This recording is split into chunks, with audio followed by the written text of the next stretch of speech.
회전근개 파열 환자분들을 보면 어떤 분은 별다른 통증 없이 잘 지내시고 어떤 분은 팔 들기도 힘들어서 결국 수술대에 오르게 됩니다. 그런데 이렇게 수술까지 가는 분들을 보면 자기도 모르게 어깨를 망가뜨리는 행동을 반복하세요. 사소한 습관도 누적이 되면 큰 파열로 이어질 수 있거든요. 그래서 오늘은 회전근개 파열 환자라면 꼭 피해야 할 5가지 행동에 대해서 말씀드리겠습니다. 안녕하세요. 재정형외과 서희수 원장입니다.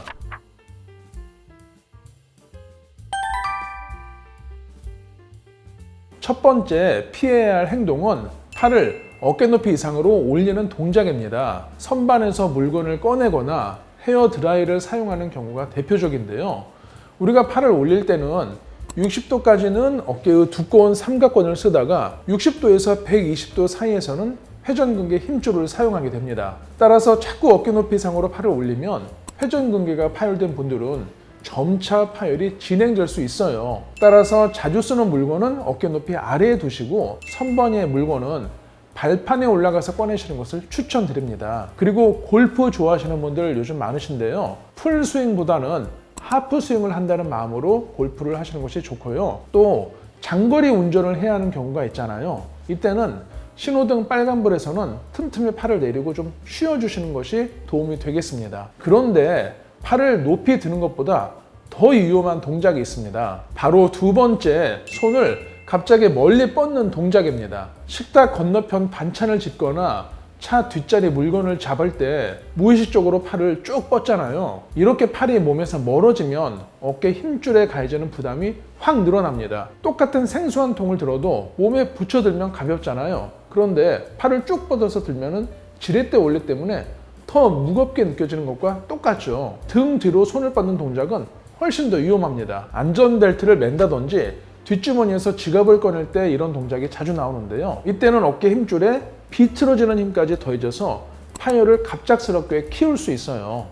따라서 물건을 잡으실 때는 팔을 뻗지 마시고 몸을 물건에 가까이 가져가신 다음에 잡는 것이 좋겠습니다. 이렇게 환자분들께 팔을 어깨 높이 위로 들지 마세요. 팔을 갑자기 멀리 뻗지 마세요. 말씀드리잖아요. 꼭 이렇게 되물으세요. 그럼 아래에서 물건 드는 건 괜찮나요? 인데요.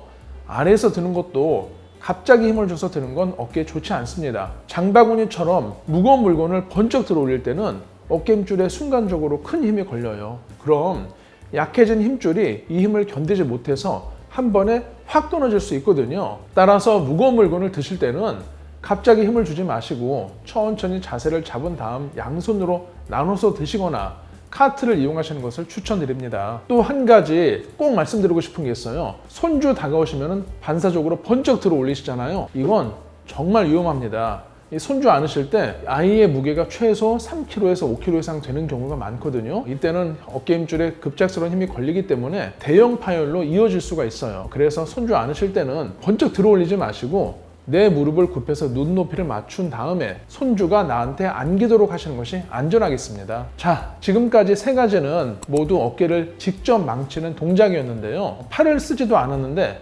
회전근개 파열을 일으키는 아주 중요한 것이 있습니다. 바로 4번째, 흡연입니다. 폐암도 아니고 어깨와 담배가 무슨 상관이야 이렇게 말씀하시는 분들도 계신데요. 사실 어깨 회전근개 파열과 흡연은 의학적으로 아주 명확한 인과관계가 있어요. 회전근개 힘줄은 원래부터 혈관이 별로 없고 가늘어서 혈류 공급이 아주 적은 부위거든요. 그래서 다른 부위보다 노화도 빨리 되고 50대가 되면 저절로 찢어지는 겁니다. 또 스스로 낫지도 않죠. 그런데 담배의 니코틴은 혈관을 수축시켜서 혈류 공급을 막습니다. 따라서 회전근개 파열 환자가 흡연까지 하게 되면 그렇지 않아도 적은 혈류 공급이 더 줄어들어서 힘줄의 노화가 빨리 진행될 수 있어요. 연구에 따르면 흡연자와 비흡연자를 비교를 했을 때 회전근개 파열의 발생률이 무려 2배 이상 흡연자에서 높다고 하고요. 수술 후 재팔되는 빈도도 훨씬 높은 것으로 보고되고 있습니다. 요약하면 회전근개 파열로 진단을 받으셨다면 지금 이 순간부터 반드시 금연을 하셔야 합니다. 마지막 5번째 피해야 할 것은 통증이 심하다고 해서 성급히 수술을 결정하지 마시라는 겁니다. 어떤 면에서는 오늘 가장 중요한 이야기인데요. 회전근개가 찢어졌다고 하면 많은 분들이 수술로 꿰매야만 낫는다라고 생각하세요. 그런데 수술이 만병통치가 아닐 뿐더러 오히려 상태를 악화시키는 경우도 있습니다. 아까 말씀드린 것처럼 어깨 힘줄은 혈류 공급이 적고 뼈에서 진이 잘 안 나옵니다. 그래서 봉합 수술을 아무리 튼튼하게 해도 힘줄이 붙지 않고 재파열되는 빈도가 무려 20에서 50%로 보고되고 있어요. 그런데 일단 재파열이 발생하잖아요. 힘줄이 너덜너덜해져서 재수술을 해도 또 다시 재파열될 확률이 높습니다. 이렇게 되면 치료가 처음보다 훨씬 더 어려워질 수 있어요. 그리고 또 중요한 사실이 있습니다. 수술한 환자와 수술하지 않고 비수술 치료를 받은 환자를 5년, 10년 동안 추적해서 비교한 연구들이 있는데요. 통증이나 어깨 기능, 환자 만족도 측면에서 수술과 비수술 간에 결과의 차이가 없다는 것이에요. 이런 보고가 잇따르고 있기 때문에 미국 정형외과 학회에서는 파열 크기가 3cm 이상이거나 증상이 1년 이상 지속되는 경우가 아니라면 비수술 치료를 먼저 시행할 것을 권장하고 있습니다. 그러면 비수술로 어떻게 찢어진 힘줄을 회복시킬까요? 최근에는 수술하지 않고도 힘줄의 재생을 돕는 다양한 조직 회복 치료가 있는데요.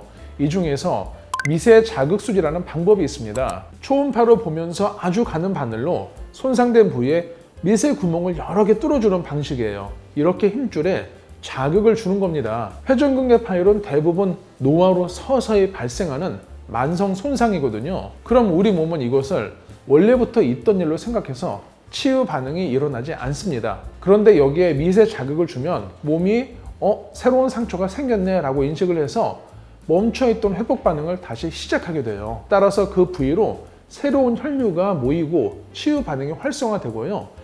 힘줄 세포가 손상된 조직의 재생 반응을 다시 시작하는 겁니다. 이때 굳어있던 석회질이 함께 분해되기도 하는데요. 부분 마취로 진행되고 30분이면 시술이 끝나기 때문에 당일 퇴원해서 일상생활이 가능합니다. 또 다른 비수술 치료로 핌스 시술이 있어요. 힘줄 하나가 찢어지면 그 주변의 힘줄들이 손상된 힘줄을 대신하려고 무리를 하게 되는데요. 이 과정에서 어떤 힘줄은 너무 일을 많이 해서 조직이 딱딱하게 굳어지고요. 또 어떤 힘줄은 아예 이 단계를 지나서 힘줄이 흐물흐물 약해집니다. 핌스 시술은 굳어진 힘줄은 풀어주고 약해진 힘줄은 자극해서 강화시켜주는 치료예요. 그래서 힘줄들 간에 힘의 균형이 잘 맞도록 어깨가 원활히 움직이게 해주는 그런 시술이 되겠습니다.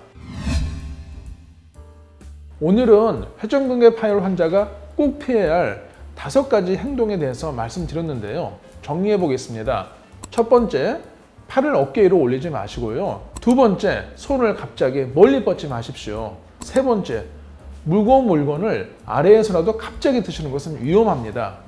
네 번째는 담배 꼭 끊으시길 바랍니다. 참고로 니코틴이 들어간 전자담배나 금연 패치도 똑같이 안 좋기 때문에 당연히 피하셔야 합니다. 마지막 5번째로 통증이 심하다고 해서 성급하게 수술하지 마시라는 겁니다. 앞에서 말씀드렸지만 수술과 비수술 치료의 결과가 사실상 동일하다는 여러 연구가 보고되고 있거든요. 그래서 내 어깨가 수술이 정말 필요한지 비수술적인 치료로 좋아질 수 있는지 정확히 진단부터 받으시길 바랍니다. 지금까지 재정형외과 서희수 원장이었습니다. 감사합니다.